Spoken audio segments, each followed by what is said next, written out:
Ang bahay ni Teresa.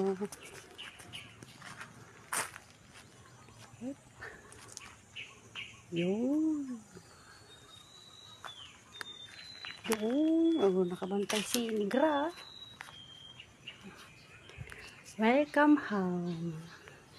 Si Isa na lang ang kulang dito sa bahay. Naka-antibras. Yun. Ayan naman yung mindor niya. O, di ba? Ayan naman yung heart niya.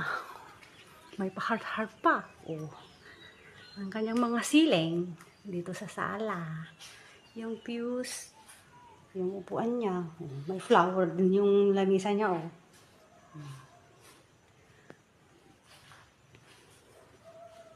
Yan naman yung table niya. Ang kanyang kitchen. Ito naman yung gitna ng bahay. Yan. Yung isang kwarto.